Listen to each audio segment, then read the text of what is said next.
Hello, I'm Brian Farrell, and welcome to PACE IT's session on the Introduction to Network Devices, Part 1. Today we're going to be talking about the Open System Interconnection Model, and then we're going to conclude with a brief discussion on some basic network devices. There's a fair amount of ground to cover, but not a whole lot of time, so let's go ahead and begin this session. Of course, I'm going to begin by talking about the Open Systems Interconnection Model. The Open Systems Interconnection Model, or the OSI model, was developed as a way to help disparate computing systems communicate with each other. It created a layered approach, a 7-layer approach to networking. This layered approach not only allows those disparate systems to communicate with each other, but it has the added benefit of helping to create a secure networking environment as well. Security can be placed at the various levels of the OSI model to create a layered security arrangement that will vastly improve the security of an overall network. Knowing networking devices and where they fit into the reference model will help the security engineer to create a more safe, secure, and efficient network. With that covered, let's move on to basic network devices. A switch utilizes an application-specific integrated circuit chip, or an ASIC chip, and it is considered a Layer 2 OSI device. The ASIC chip has specific programming that allows the switch to learn when a device is on the network and which port that device is connected to via that device's Layer 2 MAC address. Managed switches allow for security to be placed on the individual switch ports, creating a more secure networking environment. One caveat with switches, though: a switch will only communicate with local network devices. That means it cannot communicate with remote networks. Then there is the wireless access point, or the WAP. A WAP is a specific type of network bridge that connects or bridges a wireless network segment with a wired network segment. And it is also considered a Layer 2 OSI device. The most common type of WAP bridges an 802.11 wireless network with an 802.3 Ethernet network segment. All wireless access points are capable of utilizing encryption to help ensure a secure networking environment. And because they have that capability, you should ensure that all of your WAPs have encryption enabled. A WAP will also only communicate with local network devices, unless, of course, it's a wireless router. But that's a discussion for a different day. Then we have the multi-layer switch, or the MLS. An MLS provides normal Layer 2 network switching services, but it will also provide Layer 3 or higher OSI model services. The most common MLS is called a Layer 3 switch. It not only utilizes an ASIC chip for switching, but that ASIC chip is also programmed to handle routing functions. This allows the device to communicate and pass data to non-local network devices. The MLS commonly implements security at Layer 2 and higher of the OSI model. MLSs are not very common in small networks due to their expense. Then we have the router. The router is the most common network device for connecting different networks together utilizing the OSI model's Layer 3 logical network information. Unlike the switch, which uses an ASIC chip, the router uses software programming for decision making. Firewalls and access control lists are commonly placed on routers to help secure networks. Speaking about firewalls, a firewall can be placed on routers or hosts. This would mean that it would be software-based, or a firewall can be its own device. Usually in that case, it's a network appliance. Firewalls function at multiple layers of the OSI model. Usually you will find them operating at layers 2, 3, 4, and 7. Firewalls block packets from entering or leaving the network, and it can do this through one of two methods. It can use stateless inspection. That's where the firewall will examine every packet against a set of rules. Once the packet matches a rule, the rule is enforced and the specified action is taken. The other method that a firewall can use is stateful inspection. The firewall will only examine the state of the connection between networks. Specifically, when a connection is made from an internal network to an external network, the firewall will not examine any packets that are returning from the external connection. As a general rule, external connections are not allowed to be initiated with the internal network. In other words, a firewall that uses stateful inspection will only allow connections to be made from inside to outside. It will not allow that outside entity to initiate a connection with an inside host.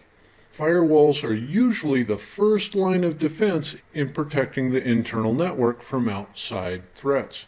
You can consider the firewall as the police force of the network. Then we have load balancers.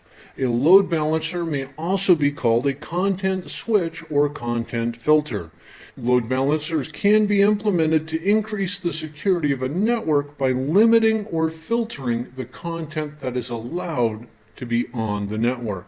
A load balancer can be a network appliance that is used to load balance between multiple hosts that contain the same data.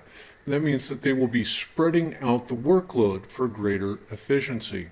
Load balancers are commonly used to distribute requests to a server farm among the various servers, helping to ensure that no single server gets overloaded. Last up, we have the proxy server. A proxy server is an appliance that requests resources on behalf of client machines. It's often used to retrieve resources from outside untrusted networks on behalf of the requesting client. A proxy server hides and protects the requesting client. That outside network never gets to see the internal client. Proxy servers can also be utilized to filter allowed content. And finally, a proxy server can also increase network performance by caching or saving commonly requested web pages. That concludes this session on the Introduction to Network Devices Part 1. I talked about the open systems interconnection model, and then I had a brief discussion on some basic network devices. On behalf of Pace IT, thank you for watching this session, and I hope you watch another one soon.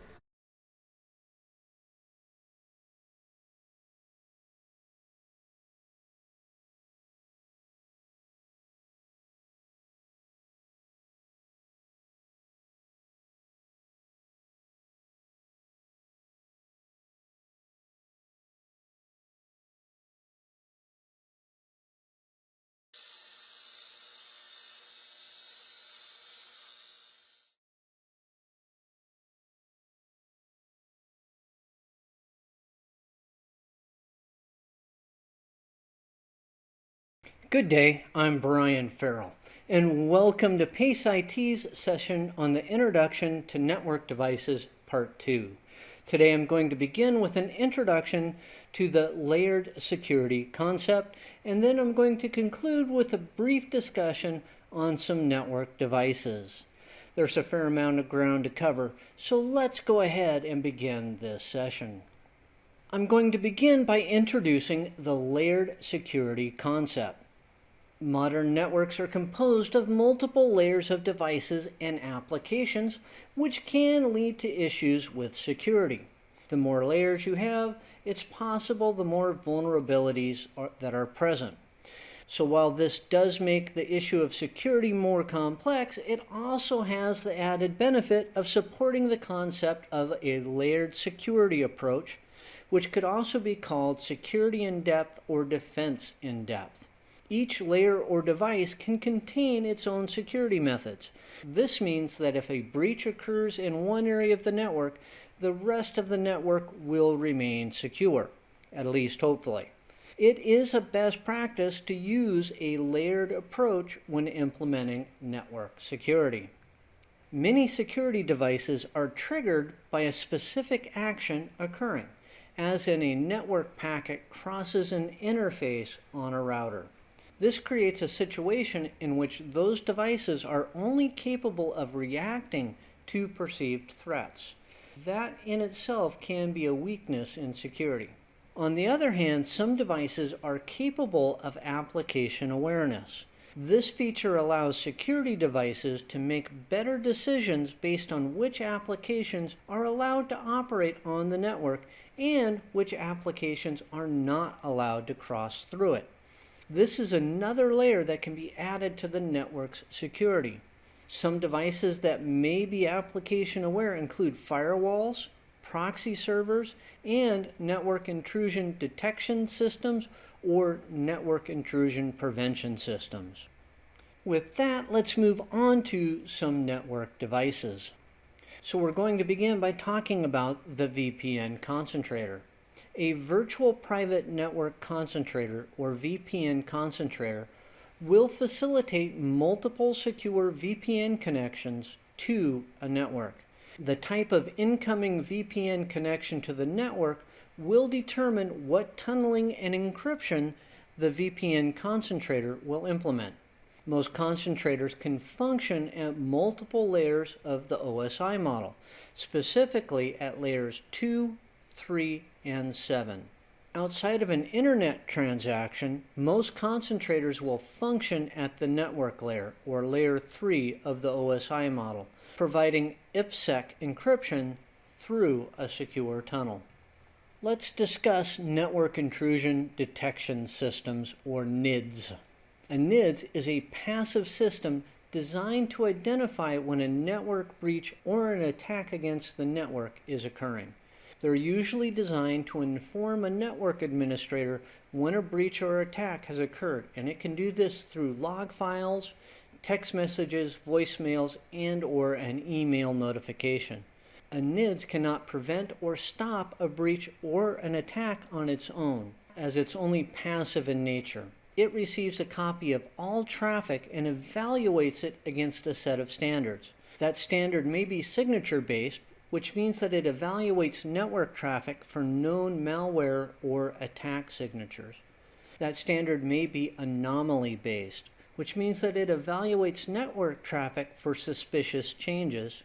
It could be policy-based, which means that it evaluates network traffic against a specific declared security policy. Finally, it may be heuristic-based, which means that it evaluates network traffic against past network behavior, which means that it's looking for changes in expected patterns. Now, the intrusion detection system may be deployed at the host level as well. When it's placed on a host, instead of being called a NIDS, it's called a HIDS. Then there's the Network-Based Intrusion Prevention System, or NIPS. A NIPS is an active system designed to stop a breach or an attack from succeeding in damaging the network. They're usually designed to perform an action or set of actions to stop the malicious activity. Just like the NIDS, the NIPS will inform a network administrator through the use of log files, text messages, voicemail, and/or through email notifications. All traffic on the network system is required to flow through the NIPS to either enter or leave the segment. Like the NIDS, all traffic is evaluated against a set of standards, and the NIPS uses the same standards as the NIDS.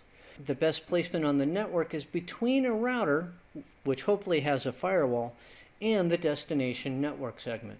The NIPS is programmed to make an active response to the situation. Some of those responses could include to block the offending IP address. It can close down the vulnerable interface. In some cases, it may terminate the network session. In more advanced systems, it may redirect the attack to a honeynet.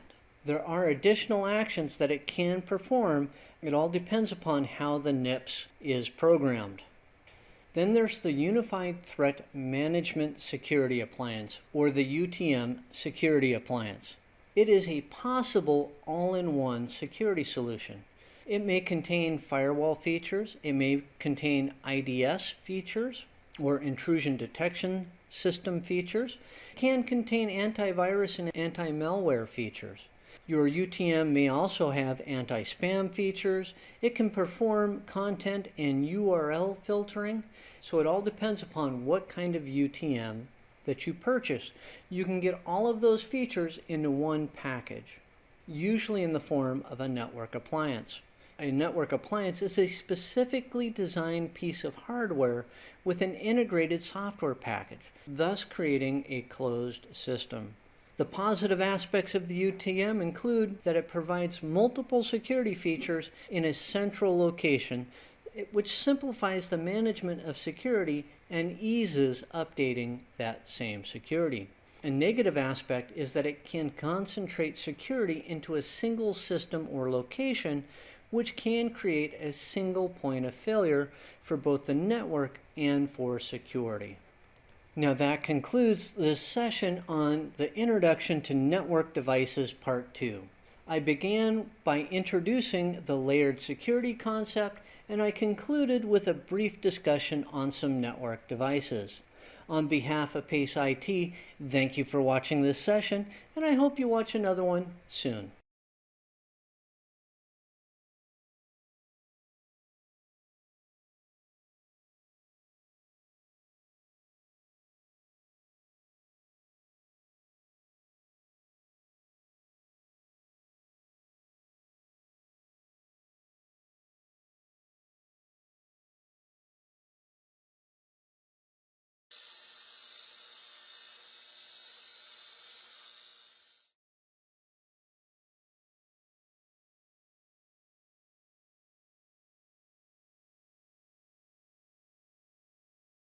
Hello, I'm Brian Farrell, and welcome to Pace IT's session on Introduction to Network Devices Part 3. Today I'm going to be talking about spam filters, and then we're going to conclude with a brief discussion on some network devices. And with that, let's go ahead and begin this session. Of course, I'm going to begin by talking about the spam filter. So what is spam? In most cases, spam is defined as unsolicited bulk email, or UBE, or sometimes it's called junk mail. The spammer, that's the person who is sending the spam, is hoping that the recipient will buy a product or service. While in most cases the receiving of spam isn't a security threat in itself, it is considered a waste of resources, which in a way is a security threat. There are various filters that are available for spam. These can be put in place, usually on an SMTP server, to reduce the amount of spam that is received by the end users. These filters include the Real-Time Blacklist, or RBL. This is a subscription service that provides a list of known IP addresses of spam hosts, which then allows them to be blocked from reaching the SMTP server. Then there is the connection filter, which is prohibiting a list of specific IP addresses from connecting to an SMTP server. There are also recipient filters. This is blocking messages sent to a particular recipient or end user. There are also sender filters. This is blocking messages sent from a particular entity. And finally, there is the sender ID filter. This allows an SMTP server to review the sender policy framework, or SPF record, of the sender in DNS. If the sending SMTP server is listed, the message is accepted. It's not counted as spam. The first known instance of spam occurred in 1978 and involved an advertisement for Digital Equipment Corporation, that's DEC, computers. While the reaction from this spam was largely negative, it did result in some sales, and guess what? The spam industry was born. When the term spam became associated with unsolicited bulk email is unknown, but we can blame Monty Python's Flying Circus for the term spam. In 1970, they aired a skit in which the word spam keeps getting used. As a matter of fact, it's used in a song, and it effectively blocked useful communication. That's how a lot of people feel about spam. Not that it's necessarily harmful, but that it can hinder useful communication. Now let's move on to a brief discussion of some network devices. First up is the Web Security Gateway. It's a system designed to protect networks from malicious content that is on the internet. It can be used to filter out prohibited content. It can also be used to scan for malicious code. In some cases, these systems can also be used as a data loss prevention measure.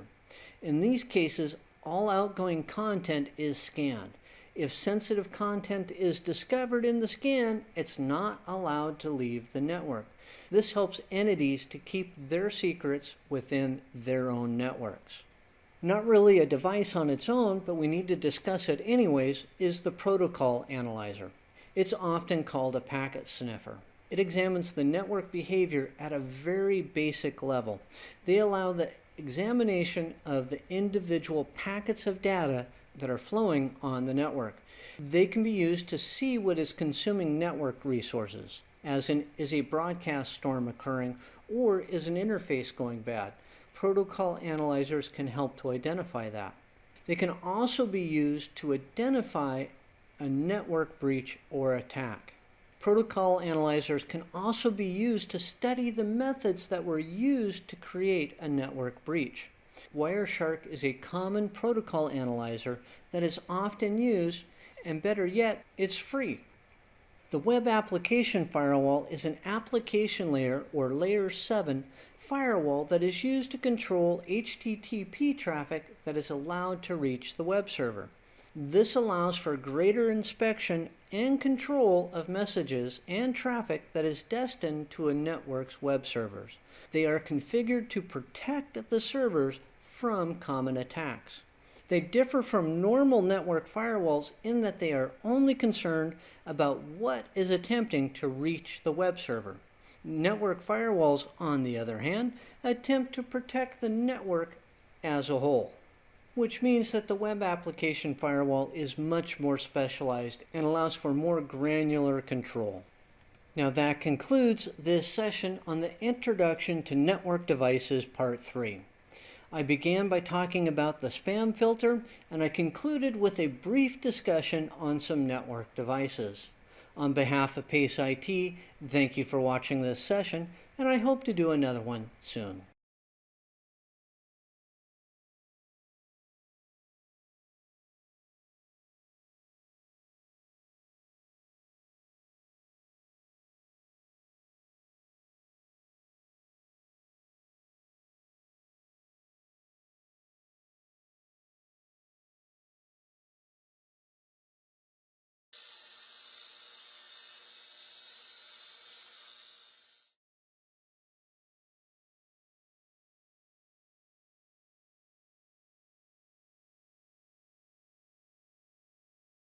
Good day, I'm Brian Farrell, and welcome to Pace IT's session on Secure Network Administration Concepts. Today I'm going to be talking about rule-based management, and then we're going to conclude with some additional secure network administration concepts. I have a fair amount of ground to cover, not a whole lot of time, so let's go ahead and begin this session. First up is rule-based management. So let's begin this by defining rule-based management. It's the implementation of rules at the technology level which are used to create a secure network environment. Rule-based management should be designed and tested to ensure that the rules function as expected. There's nothing worse than implementing a rule and then not having it behave as it was supposed to. Firewall rules fall under rule-based management. The firewall rules should be configured in such a way that only the required traffic is allowed to pass through the router. Whenever possible, the default rule should be to deny traffic. Once that default rule is in place, exceptions are then created that allow the required traffic to pass through the router. The last rule on any firewall should be an implicit deny statement. That means that unless explicitly allowed, the traffic is denied entry into the network. The access control list is another part of rule-based management. Now, the ACL should be implemented wherever possible. Firewall rules are also often called ACLs. Files and folders can have ACLs placed on them through the use of permissions. As a general rule, routers can have 2 ACLs per network interface. One ACL is on the inbound side of the interface. The other ACL is on the outbound side of the interface. And the 2 ACLs don't have to have the same rules. All ACLs should end with an implicit deny statement. As I said earlier, an implicit deny statement means that if it's not explicitly allowed in the ACL, the traffic or request is denied. Once created, the ACL should be tested thoroughly for functionality. That's to ensure that the required actions are allowed and to ensure that non-required actions are not allowed. Now let's move on to some additional secure network administration concepts. Now these concepts are pretty basic, but they're still important, and the first one is secure router configuration. That's locking the front door to your network. Put active ACLs in place. Disable default usernames and passwords. Require passwords for all access to the router, and whenever possible, use only secure protocols to access the router. Then there's port security on switches. This is locking a back door to the network. Enable security on all switch ports. This limits the ability of an attacker to gain access through an open switch port. MAC filtering is the security method that is most commonly used to secure switch ports. Then there's network separation. This is putting your eggs in more than one basket. Separate and group network resources by function and security needs. This can create more secure areas within a network. Network separation can be achieved through VLAN and VLAN management. Talking about VLAN management, this is keeping the fox out of the henhouse. First off, you should change the default management VLAN configuration. Whenever there's a default in place, you need to change it. Proper VLAN management keeps network traffic where it belongs. To allow inter-VLAN communication, the traffic has to pass through a router. So we go back to that secure router configuration. Then there are flood guards. This is blocking the most common of attacks. The most common network attack is still the denial of service or DOS attack. The attacker tries to flood the network with traffic to block legitimate traffic. But flood guards can recognize the pattern and halt the attack before the damage is done. Then there's loop protection. This is preventing unnecessary network traffic. Redundant routes can create routing loops. Routers use a time-to-live value and split horizon to combat routing loops. Redundant links on switches can also create loops within a switch network. Spanning Tree Protocol, that's STP, will negate these loops from ever occurring. If possible, you should implement 802.1x. This helps you to know exactly who has access to your networks. 802.1x is an authentication protocol used on wired and wireless networks. It requires users to authenticate, that is, prove who they are, against a central database before access to the network is granted. 802.1x is a good way to keep your network safe from nefarious users. You might want to consider Unified Threat Management. This is multiple security measures in one device. Unified Threat Management is a possible all-in-one security solution.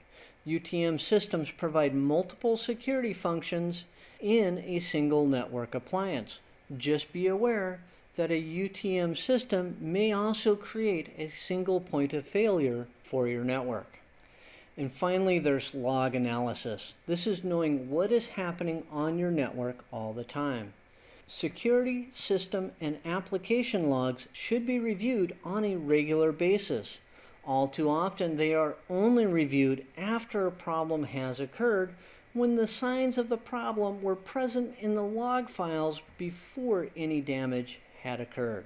While reviewing log files may not be fun, they can help to prevent a problem from occurring in the first place. Now that concludes this session on secure network administration concepts. I began by talking about rule-based management, and then I concluded with some additional secure network administration concepts. On behalf of Pace IT, thank you for watching this session, and I hope to do another one soon.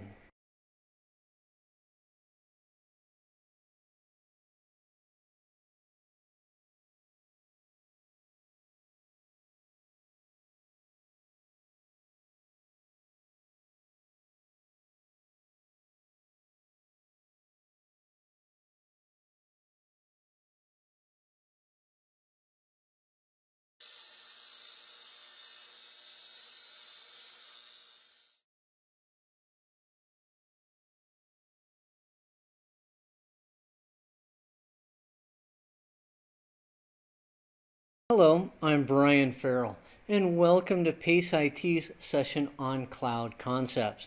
Today we're going to be discussing cloud classifications, and then we're going to conclude by talking about types of cloud computing. I have a ton of information to impart, not a whole lot of time, so let's go ahead and begin this session. Of course, I'm going to begin with cloud classifications.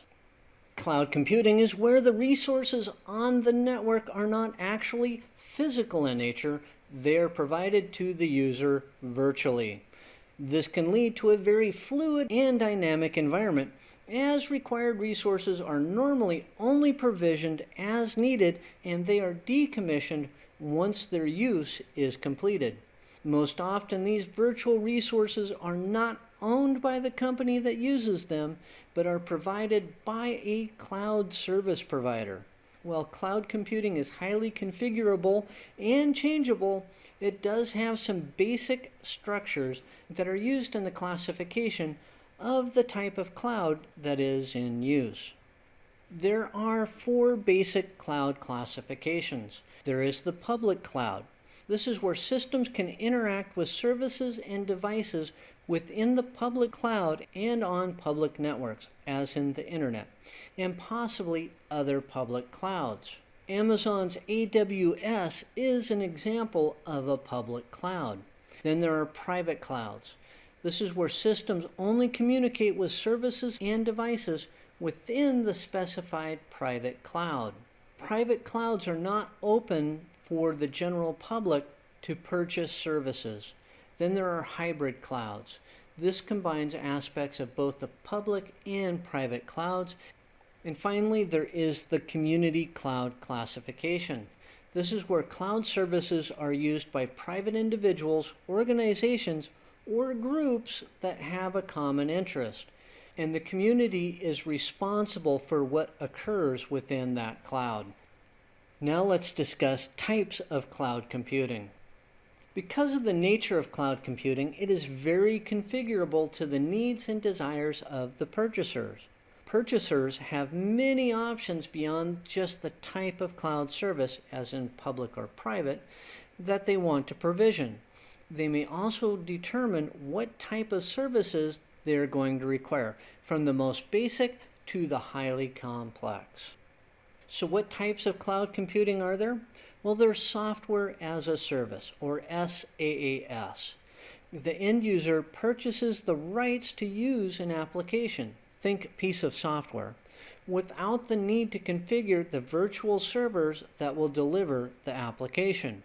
Software as a service is usually delivered as a web application. It's opened and used from within a web browser.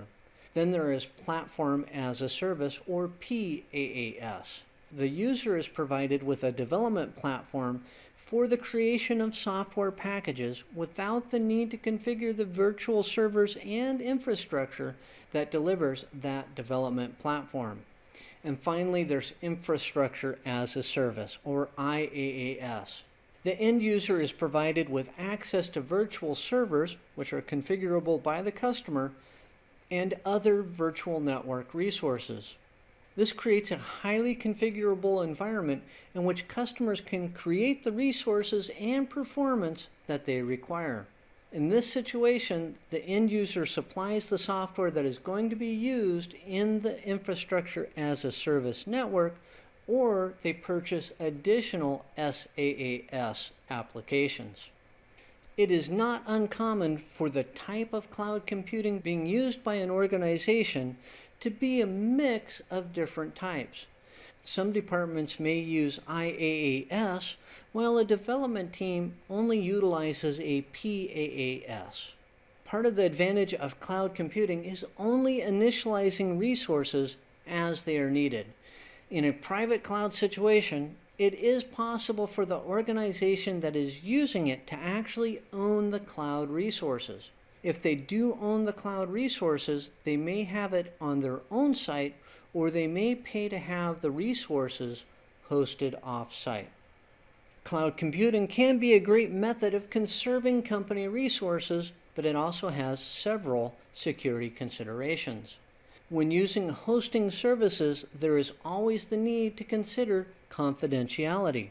When the resources are out of the physical control of the company, it may be difficult to control access to those resources. In some situations, such as when a law requires a company to maintain physical control of the resources, cloud computing may be unacceptable. In addition to the physical control, there is also the problem of reliability and availability. The purchaser is having to rely upon the hosting service's ability to maintain system uptime and availability. Always perform due diligence research to ensure that the cloud provider is both reputable and reliable. As part of the research, it is also important to evaluate whether or not the resource is appropriate to be hosted. In some cases, you may find that it's not appropriate. Now that concludes this session on cloud concepts. I began by talking about cloud classifications, and then I concluded with a discussion on types of cloud computing. On behalf of Pace IT, thank you for watching this session, and I hope you watch another one soon.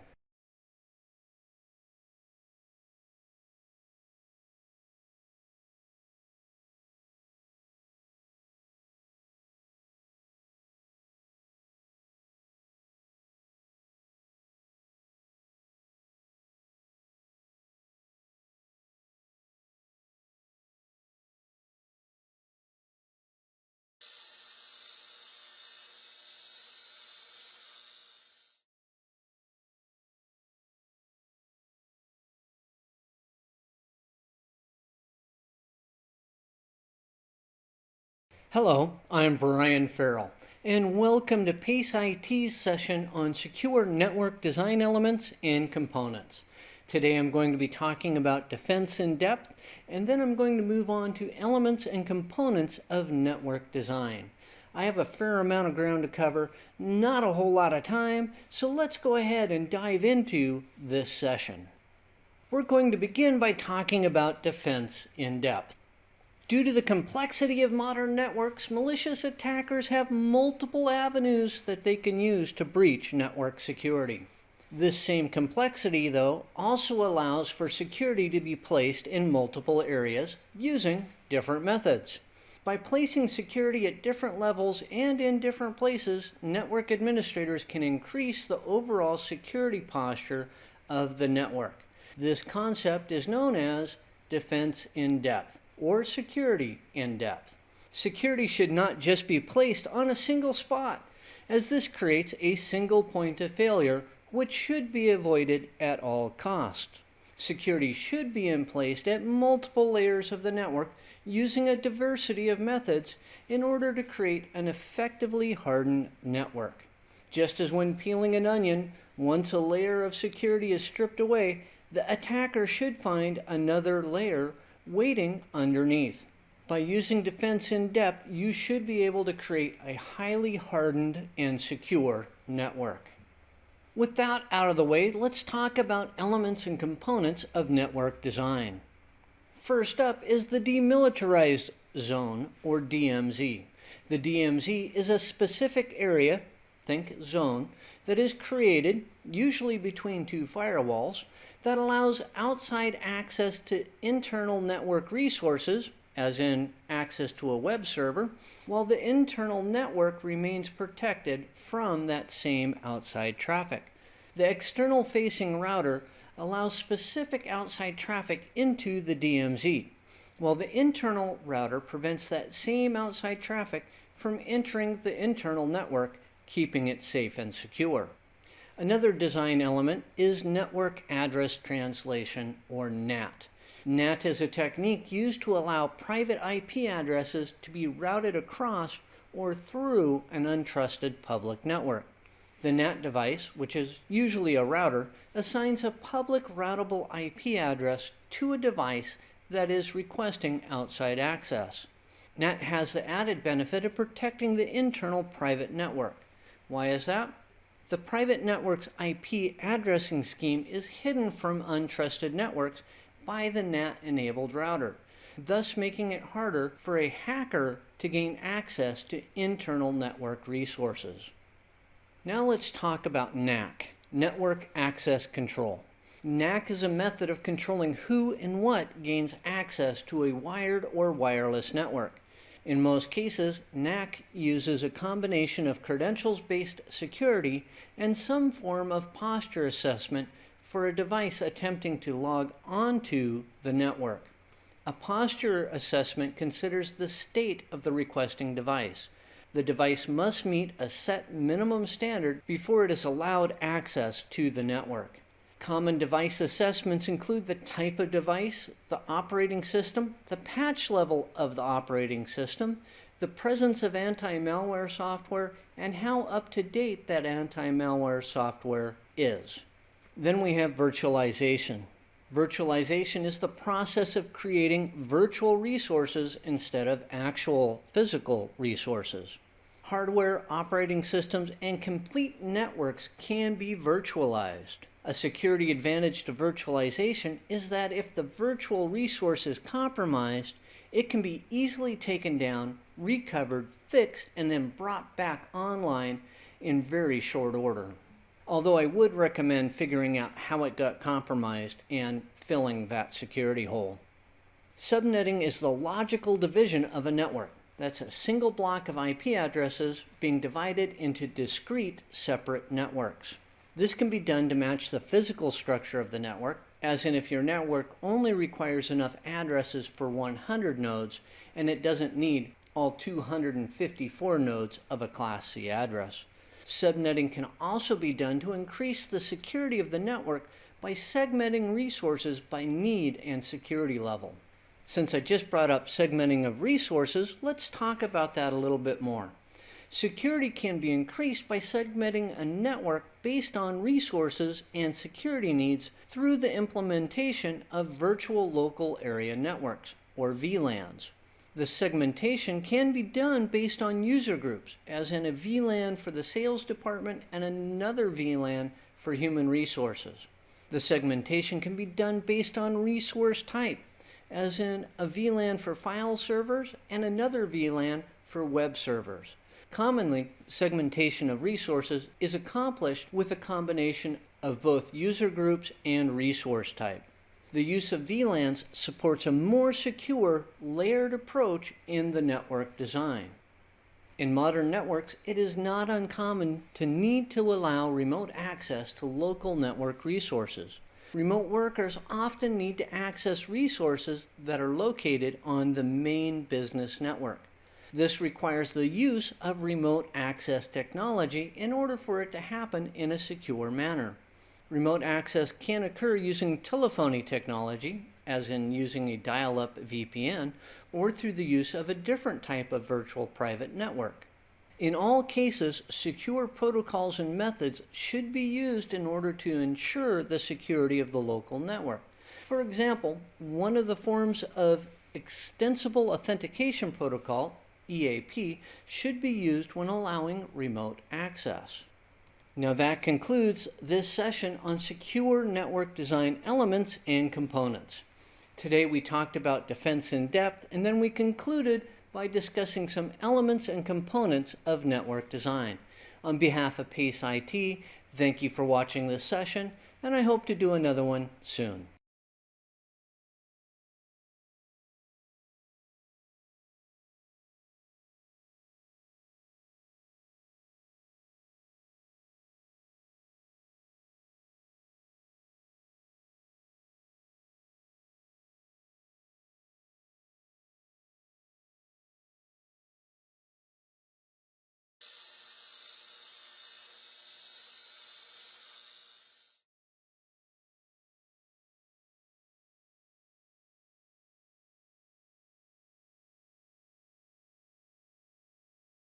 Good day, I'm Brian Farrell, and welcome to Pace IT's session on Common Network Protocols, Part 1. Today we're going to be talking about IPv4 and IPv6, and then we're going to conclude with network storage protocols. There's a fair amount of ground to cover, so let's go ahead and begin this session. Of course, I'm going to begin by talking about IPv4 and IPv6. With Internet protocols, IPv4 still has dominance over IPv6 in the network. This will change, and it is already beginning to do so. Both IPv4 and IPv6 operate at layer 3, the network layer, of the OSI model. Both IPv4 and IPv6 operate at the Internet layer of the TCP/IP reference model. The protocols are similar in function and yet are different in how they provide those functions. Both protocols are responsible for network addressing and routing operations within a network or networks. While IPv4 has performed these duties adequately for many years, IPv6 is slowly assuming those responsibilities and will eventually be the dominant protocol. As a matter of fact, most of the world is now out of routable IPv4 addresses, which means that the switch to IPv6 is already starting to occur. So let's do an overview of both IPv4 and IPv6. And we're going to start with IPv4. It's a 32-bit addressing scheme that provides over 4 billion possible unique network addresses. It's commonly represented in a dotted decimal format. The numbers are separated by decimals. Each unit represents 8 bits or 1 byte. IPv4 can use different methods of transmitting data through the networks. It can use unicast, which is one-to-one communication. It can use multicast, which is one-to-a-few communication, or it can use broadcast transmissions, which is one-to-many communication. IPv6, on the other hand, is a 128-bit addressing scheme that provides over 340 undecacillion possible unique addresses. That is a lot of addresses. It's commonly represented in a comma-separated hexadecimal format. Each set contains 2 bytes, which is equal to 16 bits, and each set is separated from the others by a colon. Like IPv4, IPv6 uses unicast and multicast transmissions, but it does not use a broadcast type transmission. It does use anycast transmission, which is 1 to the closest communications, as one of its means of replacing the broadcast transmission. With that done, let's move on to network storage protocols. Before we move on to the protocols, let's talk about the storage area network and the network attached storage. The storage area network, or SAN, and the network attached storage, the NAS, often get confused with one another, but they are actually very different. The SAN is an actual network of devices that have the sole purpose of storing data efficiently. The NAS is a specifically designed network appliance that has been configured to store data more efficiently than standard storage methods. They still kind of sound similar, but the difference is that the NAS is a data storage appliance that is placed on a network, while the SAN is a network of data storage devices. It's not uncommon for the storage area network to contain multiple network-attached storage devices. Now let's move on to the protocols. We're going to start with fiber channel. It's a high-speed network technology that was originally developed to operate over fiber optic cables only. The standards have been modified to allow the use of copper cabling in conjunction with the fiber optic cables. It's commonly used to connect storage area networks together. Fiber channel uses Fiber Channel Protocol, or FCP, as its transport layer protocol, or its layer 4 protocol, to transmit SCSI, that's Small Computer System Interface, commands to storage devices, as in it uses FCP to transmit SCSI commands to network-attached storage appliances. Then we have FC over Ethernet, or FCOE. It's a layer 2 protocol used to transmit FC commands over an Ethernet network. As a layer 2 protocol, FCOE is non-routable. And finally, we have Internet SCSI, or iSCSI. It's an IP-based network standard used to connect data storage facilities and storage-attached networks. It is a layer 3 protocol. It allows SCSI commands and processes to take place over long distance, as iSCSI is a routable protocol. And that concludes this session on Common Network Protocols, Part 1. I talked about IPv4 and IPv6, and then I had a brief discussion on network storage protocols. On behalf of Pace IT, thank you for watching this session, and I hope you watch another one soon.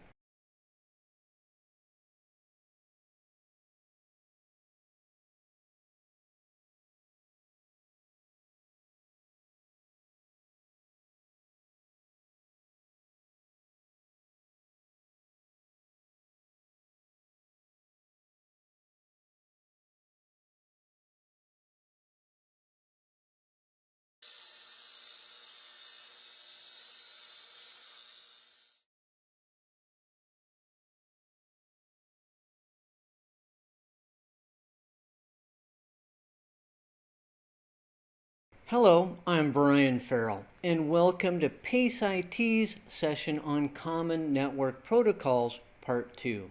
Today we're going to be discussing the difference between ports and protocols, and then we're going to conclude with a discussion on some common protocols. With that, let's go ahead and begin this session. We're going to begin by discussing the difference between ports and protocols. And we're going to start with ports. Ports are a method of specifying what protocols and services to access. Many protocols and services use default ports so that they are easy to locate. There are 65,536 ports available to be used for communication. But port 0 is a reserved port. So in actuality, only ports 1 through 65,535 are available to be used. The first 1,024 ports are specifically assigned and are called well-known ports. These are assigned by the IANA, and if you would like to know more about those well-known ports, you can go to www.iana.org and look for assignments/port numbers. Ports can be thought of as a phone number extension. The IP address is the main number that you are trying to reach. The port number is the extension, think service or protocol, that you want to access. Now let's discuss protocols. Protocols can be thought of as the language that two applications on either side of the connection agree to speak. Protocols translate requests into services. Most protocols use predefined ports, but some protocols must be user configured, and some protocols don't have a designated port at all. With that done, let's move on to some common protocols. Let's start with HTTP, Hypertext Transfer Protocol.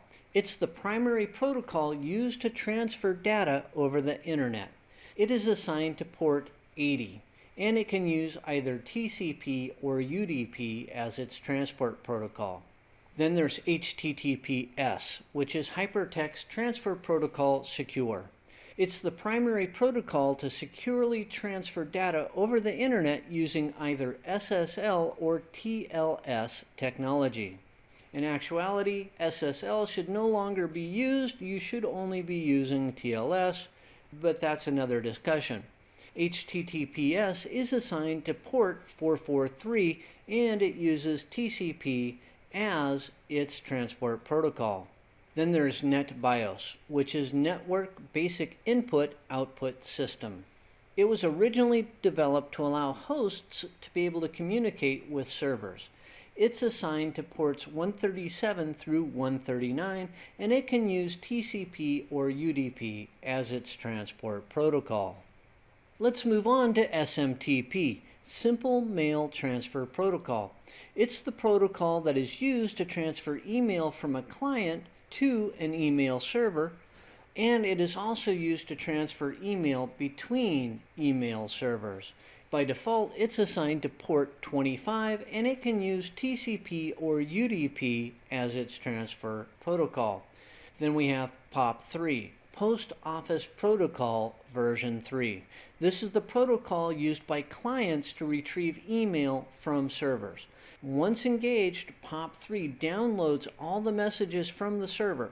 The user cannot access email messages until they have been downloaded and are on their local device. It is assigned to port 110 by default, and it uses TCP as its transport protocol. Internet Message Access Protocol, or IMAP, is a protocol that's also used by clients to access email on email servers. It allows the client to administer and organize email on the email server before it's downloaded. Many businesses and organizations use IMAP to replace POP3 for their email client needs. IMAP is assigned to port 143, and it uses TCP as its layer 4 transport protocol. Let's move on to SNMP, Simple Network Management Protocol. It's a protocol that's used to monitor and manage local area networks. It's assigned to port 161 and uses UDP by default. Then there's DNS, Domain Name System. This is the protocol that's used to map computer names to their IP addresses. It's assigned to port 53 by default, and it can use TCP or UDP as its transport layer protocol. Then we have ICMP, Internet Control Message Protocol. It's a messaging service for Internet Protocol. The ICMP packets are carried as encapsulated IP datagrams. ICMP also provides information about networking issues. ICMP is not assigned to a default port, but it is still a common protocol. Telnet is a protocol used for remote access to systems. It is unsecure, but it is a handy bidirectional terminal service. It's assigned to port 23 and uses TCP and UDP as its layer 4 protocol. Secure Shell, or SSH, is a protocol that's used to encrypt data traffic on networks. It can be used in place of Telnet to provide a secure bidirectional terminal connection, and it's assigned to port 22. And SSH uses TCP and UDP. I mentioned TLS earlier. That's Transport Layer Security. It's a cryptographic protocol used to encrypt online communications. It uses certificates and asymmetrical cryptography to authenticate hosts and exchange security keys. TLS is a better option than Secure Socket Layer, which functions in a similar manner. That concludes this session on Common Network Protocols, Part 2. Today I talked about the difference between ports and protocols, and then we concluded with a brief discussion on some common protocols. On behalf of Pace IT, thank you for watching this session, and I hope to do another one soon.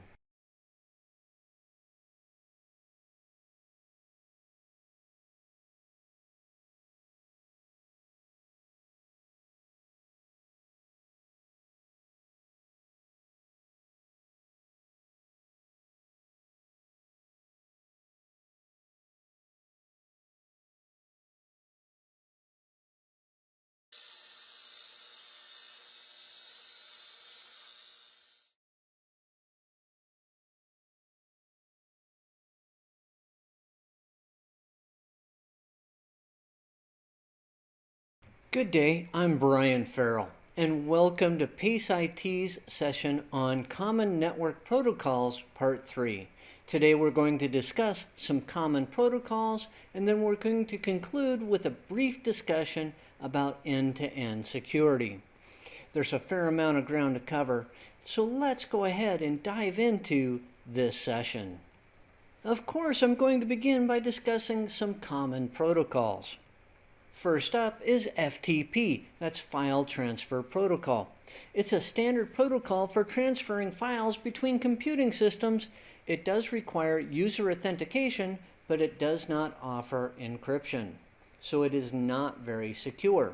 It is assigned to port 20 and to port 21, and it uses TCP as its layer 4 protocol.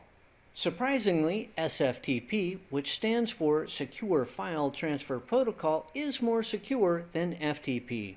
It is a protocol for transferring files between computing systems. It does require user authentication and encryption by default. It's assigned to port 22 using TCP and UDP when SSH is used for the encryption. By default, it's assigned to port 990 when using TLS or SSL for encryption, and it still uses TCP and UDP as its layer 4 transport protocol. Then we have SCP, Secure Copy Protocol. It's a protocol for transferring files between computing systems, again, and it requires user authentication and offers encryption by default. It is assigned to port 22 and uses TCP and UDP as its layer 4 protocol. Then there is TFTP, Trivial File Transfer Protocol. It transfers files between servers and clients. No user authentication is required, and no encryption is in place. It's commonly used to upload and download network device configuration files. It's assigned to port 69 and uses TCP and UDP at layer 4 as its transport protocol. Then there is RDP, Remote Desktop Protocol. It's used in Microsoft networks by Remote Desktop Connection and Remote Assistance to make remote connections to desktop systems. It's assigned to port 3389 by default, and it also uses TCP and UDP at layer 4. Now let's briefly discuss end-to-end security. And we're going to do that by talking about IPsec, or Internet Protocol Security. It works at layer 3 and above of the OSI reference model. It's the most common suite of protocols used to secure a VPN connection. IPsec can be used with the Authentication Header, or AH protocol. AH only offers authentication services but not encryption. Or IPsec can be used with Encapsulating Security Payload, or ESP. ESP both authenticates and encrypts packets. It is the most popular method, but it does have more overhead than AH. Both Authentication Header Protocol and ESP will operate in one of two modes. The first mode is transport mode, which is commonly used between two devices, as in a host-to-host VPN. Or they can be used in tunnel mode, which is commonly used between two endpoints, as in a site-to-site VPN. IPsec implements Internet Security Association and Key Management by default, so it implements ISACAMP by default. ISACAMP provides a method for transferring security keys and authentication data between systems outside of the security key generating process. This is a much more secure process than other implementations. And there we have our brief discussion on end-to-end security. That concludes this session on Common Network Protocols Part 3. We started by discussing some common protocols and then ended with a brief discussion on end-to-end security. On behalf of Pace IT, thank you for watching this session, and I hope to do another one soon.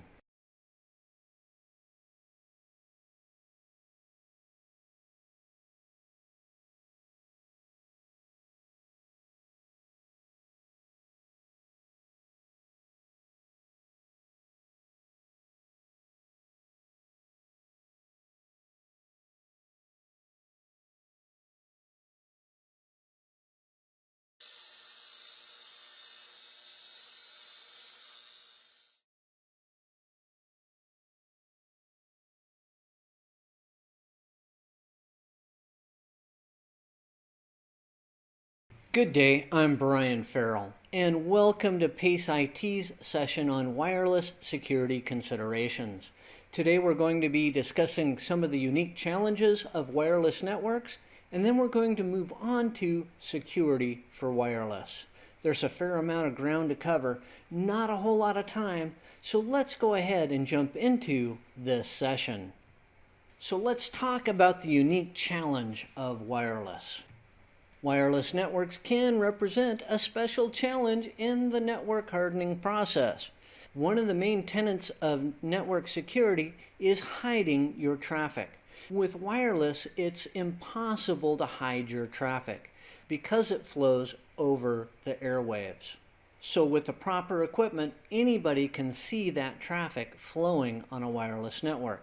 Also, end users will often install their own access points for convenience, allowing them to connect to the network wirelessly on their own. These rogue access points can create a vulnerability in the network as a whole. One method of combating these rogue access points is by conducting periodic site surveys. Using a combination of hardware and software, site surveys can help to locate rogue access points so they can be removed. Site surveys can also be used to ensure that wireless network signals are only present where they should be. The only wireless signals that should be present in any environment are those that are specifically authorized to be there. Now let's move on to security for wireless. First up is default username and passwords. All networking devices come with a default administrator username and password. A best practice is to change or disable the default administrator username and password when setting up the device. These defaults are well known and do represent a security vulnerability. Then there are the Service Set Identifier broadcasts, or the SSID broadcasts. A wireless access point will broadcast the names of available networks. By default, the SSID is broadcast in clear text, creating a vulnerability. A best practice is to set the WAP to hide the SSID beaconing. This will prevent the casual user from seeing the wireless network, but even with the beacon set to be hidden with the proper hardware and software, an attacker can still read those broadcasts. So that in itself will not stop a determined hacker. Then there's device placement. Wireless access points with omnidirectional antennas should be placed in the center of the desired coverage area. Omnidirectional antennas broadcast in all directions uniformly. So if you place it on the edge of where you want network coverage to occur, you're going to be placing your wireless signal where it shouldn't belong. Wireless access points with directional antennas can be placed toward the edge of the desired coverage area. Directional antennas broadcast in a specific direction only. Then there are power level controls. Most wireless access points come with the ability to adjust the power levels of the radio frequency signal. RF power levels should be set to reduce or increase the wireless coverage area to what is desired. All WAPs come with the ability to limit which layer 2 MAC addresses can connect to the wireless network. While this can increase the security of the wireless network, MAC addresses can be spoofed by an attacker. In addition to this, MAC filtering may not be appropriate in all situations, especially if there are a lot of wireless devices that come and go from the network, with new ones showing up all the time. In this case, MAC filtering is not the best option. A better option would be to enable encryption. So let's talk about encryption, and we're going to begin with WEP, which stands for Wired Equivalent Privacy. It's an older encryption standard that utilizes a pre-shared key to encrypt messages between the wireless access point and the connecting devices. WEP used the RC4 algorithm for the encryption. It is easily broken and should not be used. It can take an attacker just minutes to crack a WEP encrypted network. Better than WEP is WPA, that's Wireless Protected Access. It is also an older encryption standard, and it was used as an intermediate replacement for wired equivalent privacy encryption until a better standard could be brought online. WPA introduced TKIP, Temporal Key Integrity Protocol, as an additional security measure. TKIP creates a new security key for every packet that is sent across the wireless network. WPA can be broken and should not be used unless absolutely necessary. Better than WPA is WPA2 Personal. This is the current wireless encryption standard for the home or small business, and it utilizes a pre-shared key for encryption. WPA2 Personal introduced counter mode cipher block chaining message authentication code protocol with advanced encryption standard, so that would be CCMP with AES, as a means of addressing the weaknesses present in WEP and WPA. It cannot be easily cracked, but given enough time and computing resources, it can also be broken. But you can still consider it a secure encryption standard for the home or small office. Better yet, if you have the resources, you might want to implement WPA Enterprise. It is the current wireless encryption standard for larger businesses. Users are required to be authenticated before being allowed to connect to the wireless network. The authentication can occur using different methods that all fall within the 802.1x standard. The wireless access point will pass requests to log on to an authentication server, commonly a radius server, to authenticate the user before allowing access to the wireless network. Now let's talk about Extensible Authentication Protocol, or EAP. It's a common authentication protocol used by WPA2 to allow access to wireless networks. EAP packets are encapsulated within 802.1x packets, which are forwarded to an authentication server. There are different versions of EAP. There is LEAP, or Lightweight EAP, which is a Cisco proprietary method of implementing EAP. It was developed before 802.1x was standardized. Then there's PEEP, Protected EAP. It is a method of encapsulating EAP packets with transport layer security encryption in order to increase the security of the wireless transmission. There are some additional wireless network security measures that you can take. First up is the captive portal. Captive portals can be used to require users to authenticate through a web page when attempting to join a network. They're a common method used in publicly available wireless networks. You know, when you agree to the terms of service when you sign on to a public wireless network, that is a captive portal. Then there's VPN over wireless, which can be used to further increase wireless security. Wireless network access must be through a VPN. This adds an additional level of security in the network, as the VPN will implement IPsec as a means of end-to-end security.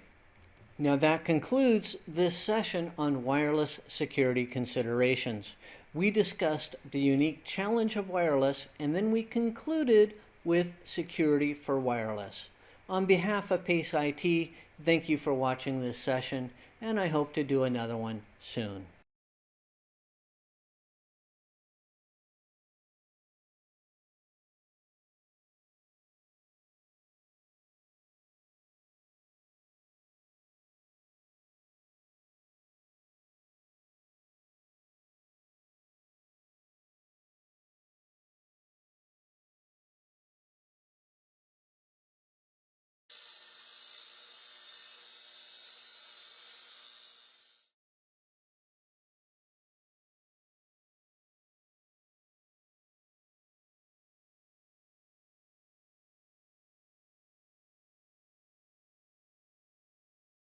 Hello, I'm Brian Farrell, and welcome to Pace IT's session on Risk-Related Concepts, Part 1. Today I'm going to be discussing control types, and then we're going to conclude with some policies for reducing risk. And with that, let's go ahead and begin this session.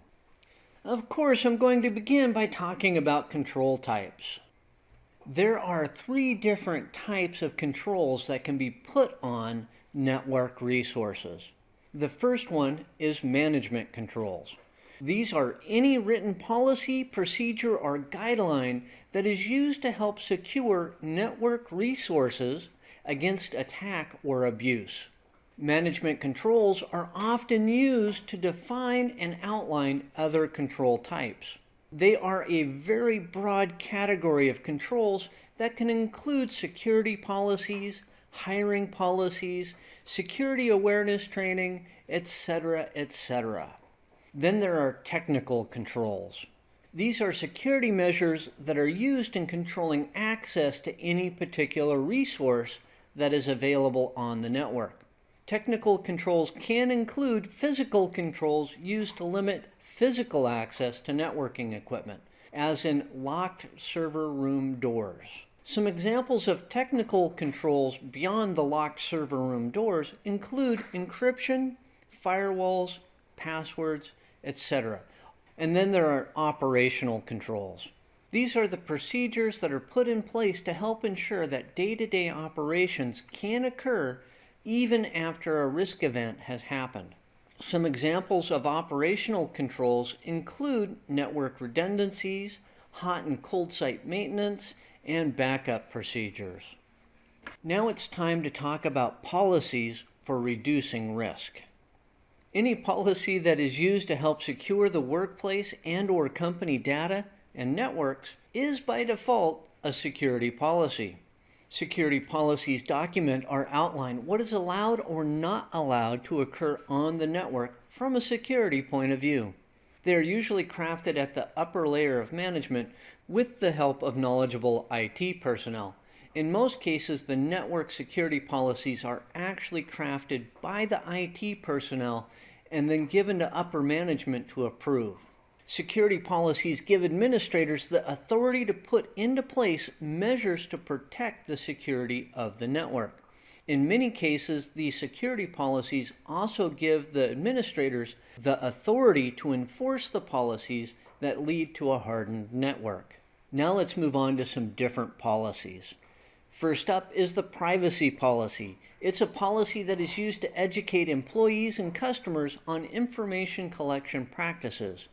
Privacy policies will state why the information is collected, what information is collected, when it is collected, and how that information may be used.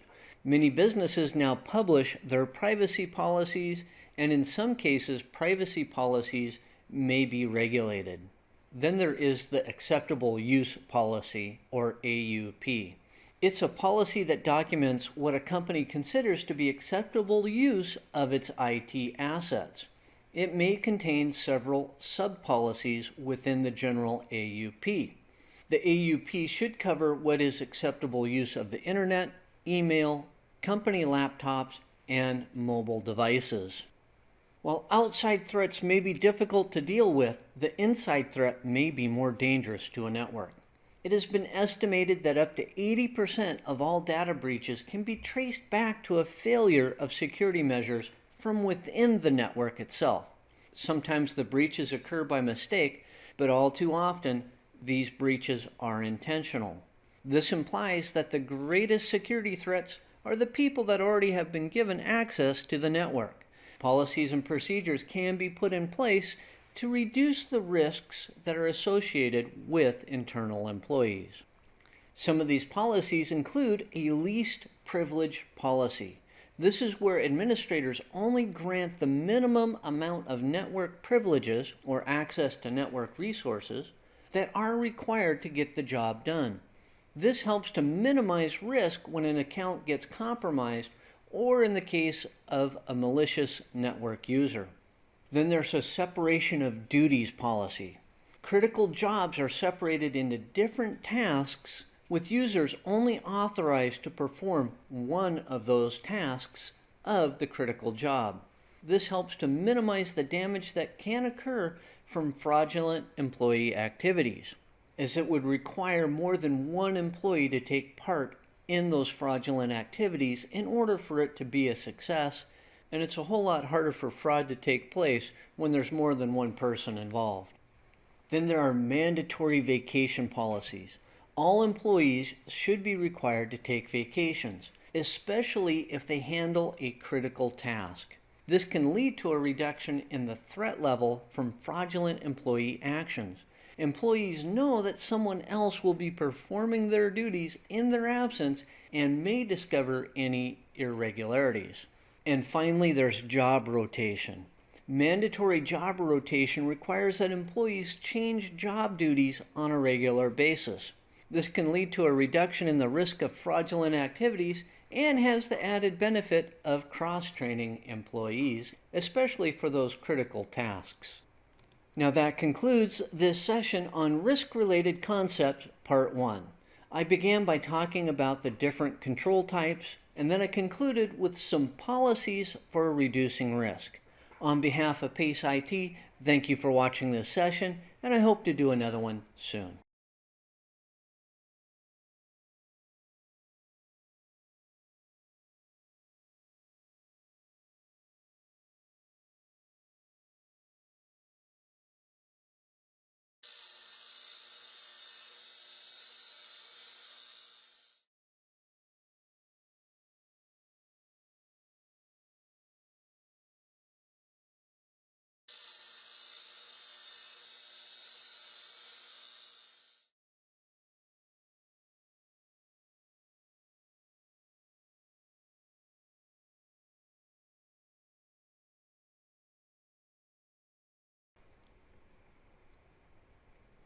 Good day, I'm Brian Farrell, and welcome to Pace IT's session on risk-related concepts, part 2.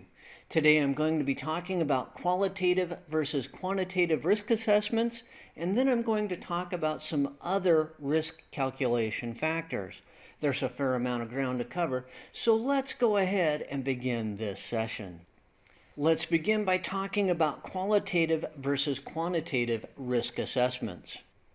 Many businesses dedicate a fair amount of their resources, both in time and in money, to perform risk assessments. In most cases, these risk assessments may be broken into one of two main categories. They may be either qualitative or quantitative assessments. Qualitative assessments are conducted based on the probability or likelihood of the risk occurring and the expected impact on the business. This type of assessment is not really concerned about the actual dollar impact, just about the likelihood that it's going to occur. Quantitative assessments, on the other hand, are conducted based on the projected cost in dollars if a risk event occurs. Now let's go into a little bit more detail.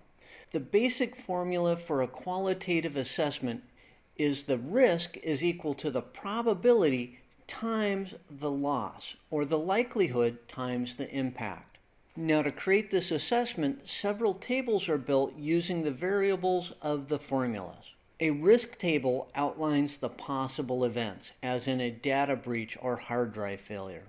Then a probability or likelihood table outlines the possibility of the event occurring, as in not likely, likely, or most likely, with the value assigned to the likelihood.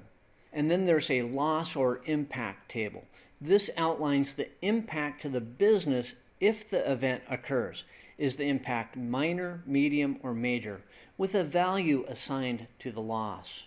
These tables are used collectively to create a qualitative risk assessment.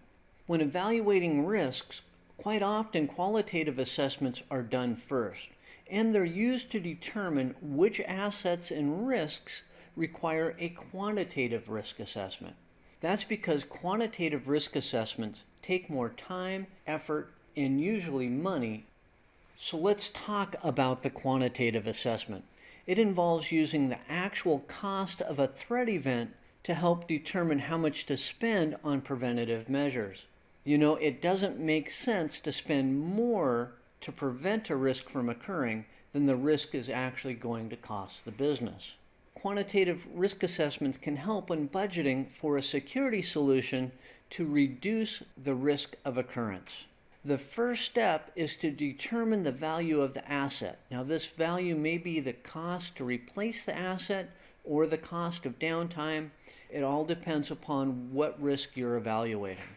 The second step is to determine the exposure factor. This is the cost of a threat event expressed as a percentage of the value of the asset. Step 3 is to determine the single loss expectancy, or the SLE. The SLE is equal to the value of the asset as determined in step 1 times the exposure factor, or EF, as determined in step 2. Once you have the SLE, then you go on to step 4. Step 4 is to determine what the average rate of occurrence is. That's the number of times the threat event is estimated to occur each year. Once you have the average rate of occurrence, then you can determine step 5, which is to find the average loss expectancy, or the ALE. The ALE is the SLE times the ARO, or the single loss expectancy times the average rate of occurrence. What this gives you is the dollar amount that your security solution should fall below. So that's step 6. You need to determine which security solution that falls below the ALE will mitigate the risk of occurrence. With that done, let's move on to other risk calculation factors. Now, these are factors that may come into play when determining some of the figures that are used in the quantitative risk assessment. First up, we have the MTTF, the mean time to fail. This is the average time a device is expected to be operational in production before it fails. This is usually reported by the manufacturer, and it is a non-recoverable occurrence. That means when the MTTF hits, that asset is gone. Then there's the MTBF, the mean time between failures. This is the average time between failures of a system or device. Then we have the mean time to restore or recover. That's the MTTR. This is the average time required to restore or recover when a failure occurs. Then there's the RTO, which is the recovery time objective. This is the amount of allowable time a system or device can be down, and it can be measured in hours or minutes or even days. And finally, we have the RPO, the recovery point objective. This represents the portion of the system that is expected to be recovered after a failure. As in, the RPO may be that it's expected that you will be able to recover everything from the point of the last full backup or maybe from the last incremental backup. That concludes this session on risk-related concepts, part 2. I talked about qualitative versus quantitative risk assessments, and then I briefly discussed some other risk calculation factors. On behalf of Pace IT, thank you for watching this session, and I hope to do another one soon.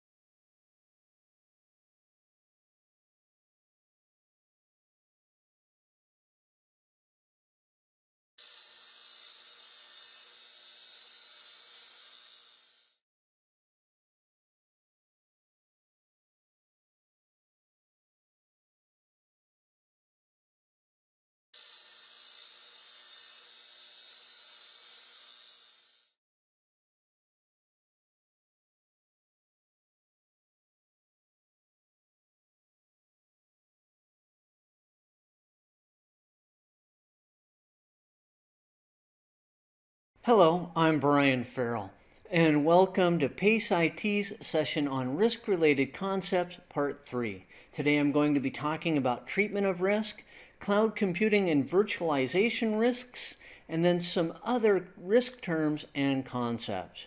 I have a fair amount of ground to cover, not a whole lot of time, so let's go ahead and begin this session. Of course, I'm going to begin by talking about treatment of risk. Now, the treatment of risk is actually our approach to handling risk. Once a risk has been identified, there are 5 main approaches to dealing with it. There's mitigation. This is the implementation of some type of control, as in an administrative or technical control, to reduce either the probability of a risk occurring or the severity of the event if it does occur. Then there's acceptance. That's taking no action to either reduce the probability of the event occurring or the severity of the event if it does occur. This is deciding that the impact of the risk does not justify the expenditure of resources to get rid of the risk. Then there's transference. This is making the risk another entity's issue. It's usually done through the purchase of insurance. And then we have avoidance. This is where, after identifying a risk, it's determining to avoid pursuing any action that may lead to the risk event occurring. While risk can be avoided, this may mean the loss of a business opportunity. And finally, there's deterrence. An attempt is made to deter the risk from occurring, usually through the use of potential punishment, as in termination of employment or prosecution. Deterrence is one of the least common approaches to dealing with risk. Now let's move on to cloud computing and virtualization risks. Cloud computing can create benefits to a business. IT needs, including data storage, can be offloaded to another entity, thus reducing a business's cost. While this may be beneficial, careful thought must go into the decision-making process. This includes a thorough analysis of the risks that may be present. A review of the provider's security is in order before any business should place crucial data on a cloud provider's system. The reliability of the provider's system should also be evaluated to ensure that availability meets the business's requirements. Additionally, in some cases, data and applications cannot reside on a hosted system because this may violate regulations. Always do your due diligence before engaging in cloud computing and virtualization. This will allow you to mitigate the risks that may be involved. And now let's conclude with some other risk terms and concepts. First up is asset. It's any resource that a business needs in order to function. And it can be anything from as minor as a pen or pencil to as major as a metropolitan area network. Then we have the false positive. This is when an application or system implemented for security warns of a threat that is not actually present. It is common for anti-malware applications to block legitimate applications from executing due to a false positive. In these situations, it may be necessary to train that anti-malware application to allow that other software package to execute. Then there's the false negative. This is when an application or system implemented for security fails to warn of a risk that is actually present. While false positives may be an annoyance, false negatives are dangerous. The situation presents a risk in itself. The failure to warn or block an actual risk allows that risk to occur. Then there's vulnerability. In this situation, it's a weakness in the configuration of software or hardware. Then there's threat. It's an event that can cause harm or reduce the value of an asset. Then there's the threat target. It's a system or device that is the object of a threat event. Then there's the threat vector. It's the mechanism, tool, or path used to exploit a weakness in networks, systems, or software. And finally, we have the threat actor. This is the person or entity utilizing the threat vector to exploit a weakness. That concludes this session on Risk-Related Concepts, Part 3. I began by talking about treatment of risk, and then I moved on to cloud computing and virtualization risks, and then I concluded with a brief discussion on other risk terms and concepts. On behalf of Pace IT, thank you for watching this session, and I hope you watch another one soon.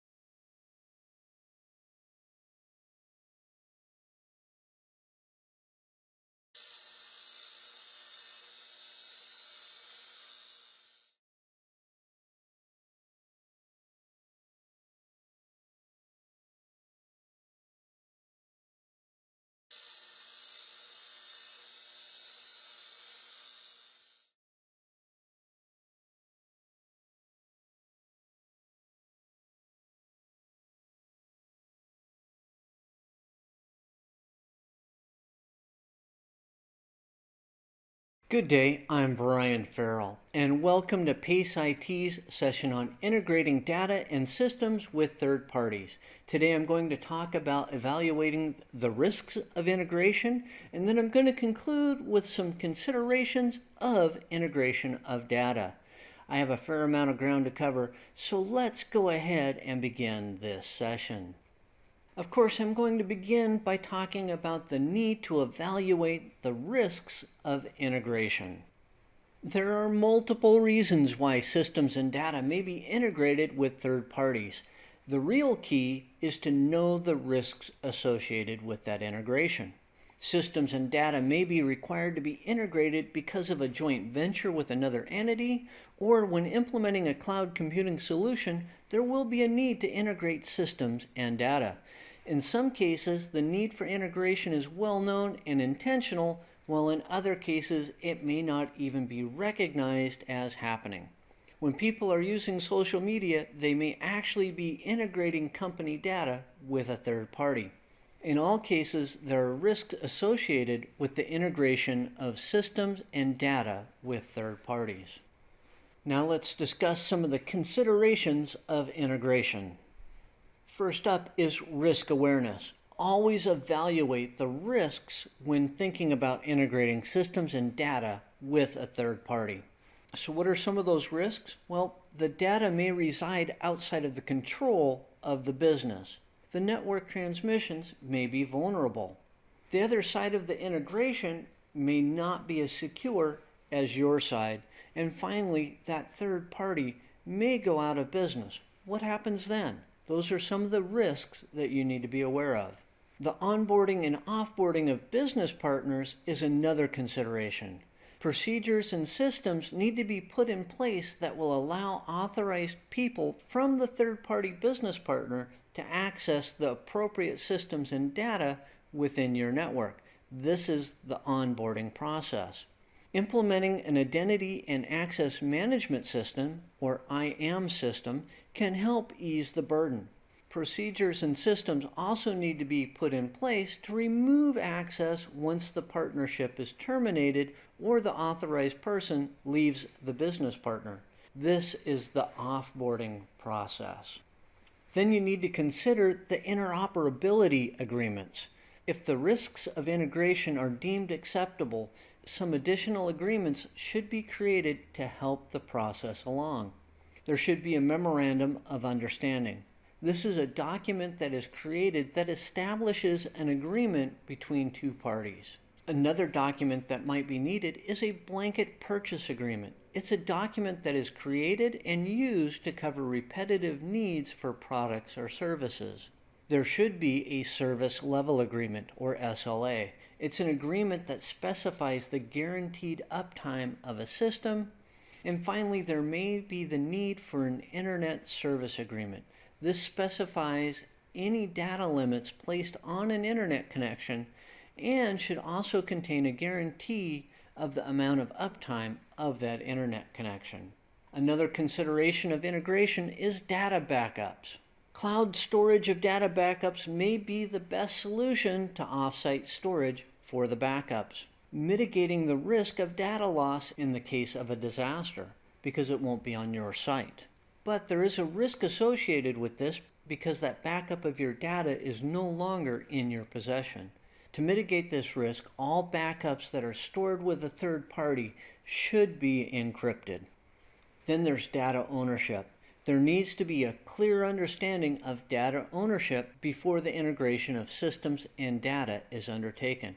Some third parties consider all data stored on their systems as being their data, no matter where that data originated from. Then there's compliance and performance standards. Read all agreements with third parties carefully to ensure that what they offer and/or provide meets with the compliance and standards that are required. In some cases, it is not only inappropriate to integrate data with a third party, it may actually be in violation of the law. Always follow security policies and procedures. In all cases of systems and data integration, security policies and procedures should be in place to protect the integrity of the business's systems. At least one of the policies needs to define what is considered to be unauthorized sharing of data. And this moves us to a consideration of social media. Social media represents a type of data integration that may be difficult to control. With the increased use of social media networks and applications, company data may not necessarily be under the control of the proper entities.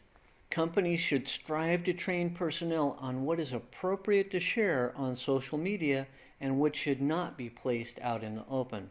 It is possible for sensitive company information to be placed on the internet through the use of social media. That concludes this session on integrating data and systems with third parties. I began by talking about the need to evaluate the risks of integration, and then I concluded with some considerations of integration. On behalf of Pace IT, thank you for watching this session, and I hope to do another one soon.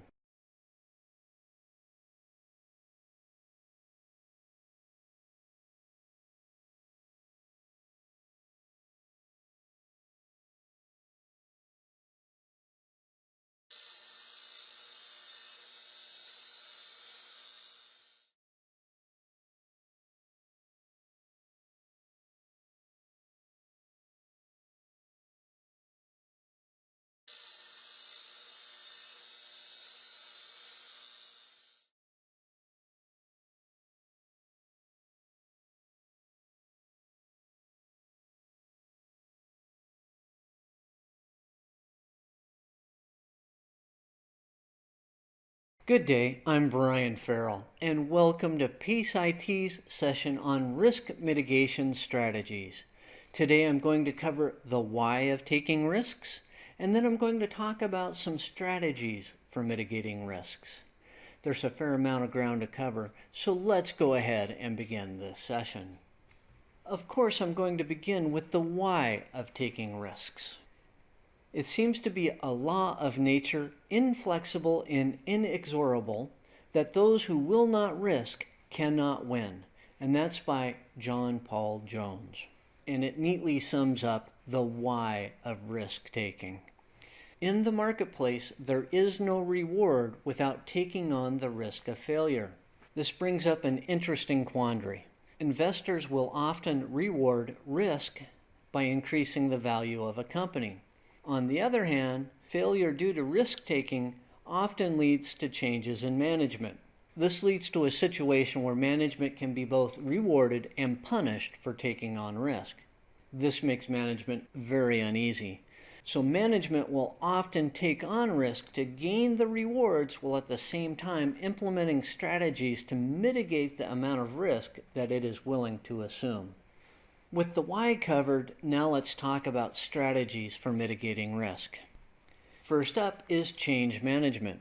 All change represents a risk to systems. A small change in one system may have a ripple effect that multiplies through the whole system. Change management is implemented in order to evaluate changes for their effects on the system as a whole, which can bring to light some hidden risks associated with a change. Change management allows for changes to occur while at the same time mitigating the risks associated with those changes. Then there's review of user rights and user permissions. Users must be granted rights and permissions in order to function in their positions. These rights and permissions may, in fact, represent a security risk. Periodic reviews should be conducted on user rights and permissions to ensure that the principle of least privilege is being followed, thus mitigating risk. Periodic reviews should also be conducted on user rights and permissions to ensure that all unnecessary user accounts are removed from the system, also mitigating risk. Another strategy is to perform routine audits. Audits are reviews of systems that should be conducted on a regular basis in order to reduce risk. Security audits can be conducted on many different systems to evaluate different aspects of risk, including system configurations and vulnerability assessments.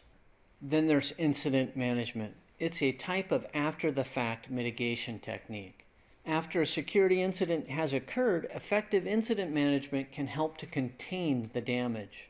In addition to that, effective incident management can help to prevent that security incident from occurring again. Then there's the enforcement of policies and procedures.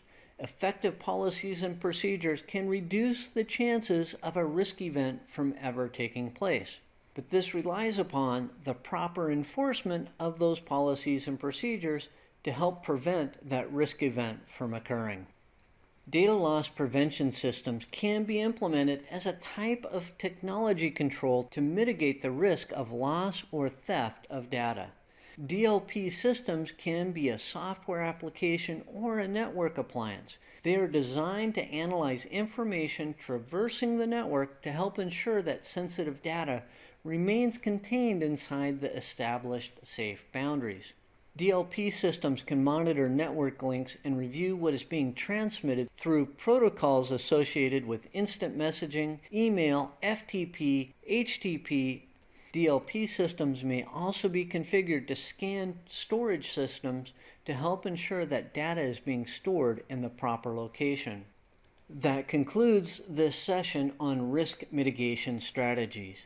I began by talking about the why of taking risks, and then I concluded with a brief discussion on some strategies for mitigating risks. On behalf of Pace IT, thank you for watching this session, and I hope you watch another one soon.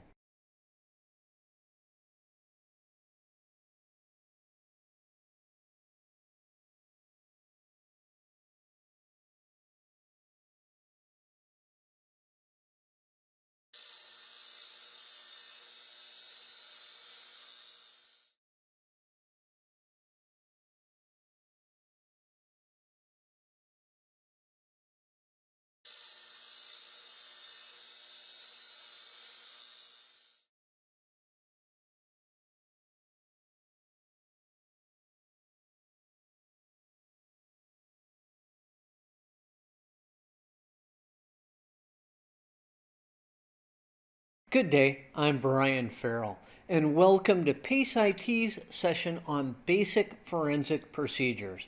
Today we're going to be discussing how to recognize the need for forensic procedures, and then we will conclude with some basic forensic concepts and procedures. There's a fair amount of ground to cover, so let's go ahead and begin this session. Of course, I'm going to begin by discussing how to recognize the need for forensic procedures. The first step in basic forensic is the recognition that forensic measures need to be taken, as in that a security incident has occurred. Most technicians, at least hopefully, will not need to deal with a murder mystery in the workplace. However, it is almost a certainty that they will have to deal with some type of security or legal issue, especially when supporting an organization's network. This will often require using a first response that includes forensic procedures. The response to security and legal issues needs to be done in a manner such that evidence is recorded and preserved. The first step is recognizing that something has occurred which needs to be documented and that evidence needs to be collected and preserved. With that, let's discuss some basic forensic concepts and procedures. Let's begin by discussing first responder responsibilities. The first item on any first responder's agenda is to secure the area and limit who has access to the area as much as possible. Do not power down computer systems at this time. Securing the area and limiting access is done to protect possible evidence from being contaminated. Document anyone who has access to the area after it has been secured. If necessary, at least to stop an ongoing computer attack, it is permissible to unplug the network cable. First responders need to document the scene thoroughly, including what is on any computer monitors. Video capture can be used to document the scene. Polaroid-type pictures, not digital pictures, work well as evidence. It may also be necessary to diagram the area. The first responders should interview any witnesses as soon as possible. And finally, the first responders need to start the electronic evidence collection process by order of volatility. So let's discuss the order of evidence volatility. Electronic evidence is volatile and easily corruptible just because of what it is. So the order of collection is vital. And the collection process needs to be done from most volatile to least volatile. The most volatile of all electronic evidence is the contents of memory or the contents of RAM. There is software out there that will allow a first responder to dump the contents of RAM into a secure file to be collected as evidence. Next up are swap files. They're not as volatile as random access memory, but they're still very temporary in nature. Next up is network processes. All network processes that are active on the affected system or systems need to be recorded. And then the same needs to occur with system processes. Then there's file system information. This needs to be collected, including the attributes of all files. And finally, raw disk blocks. This is all of the contents on all of the disk drives of all of the affected systems. After isolating the affected system or systems from the network, a bit level image of the system needs to be created. When creating the bit level image, it is necessary to create the proper timestamps. Have the recording system match the time offset of the target system. It is necessary to create 2 copies of the bit level image and to create a message digest of those images. This is to be able to prove later that the images have not been tampered with. One of the images should be securely stored and kept as evidence. The other image can be examined in detail. So there are 2 different types of system image. You can do a live system image or a static system image. With a live system image, this is capturing the system image before the system is powered down. This can be used to capture highly volatile evidence. There is a warning though, a live system image may change the target system's data structure, which will result in a change in the evidence. A static system image, on the other hand, is capturing a bit-level system image after the system is powered down. The hard drive or drives are removed from the system and connected to a forensic workstation with a write blocker placed between them. The write blocker prevents any changes from occurring on the target drive as its image is captured. All evidence requires a chain of custody. It's a document that identifies who collected the evidence, when it was collected, and who has had access to it since it was collected. A proper chain of custody document can prove that evidence has been accurately preserved, and the chain of custody can also be considered as part of the evidence. A chain of custody document will help to ensure that all evidence is admissible in court. A broken chain of custody will negate the collected evidence. A first responder should create a tracking log. This documents all the steps taken from the beginning of the initial incident response all the way through the end. This tracking log can also show all the steps taken during the forensic process. It can be used to help track internal resources expended on the incidents as well. And these resources can include both man-hours and other expenditures. This tracking log can also be used to justify expenses for management or clients. A type of forensic evidence that's often overlooked are network traffic files and log files. These create a history of events, which is a good source for determining what has occurred on a computer.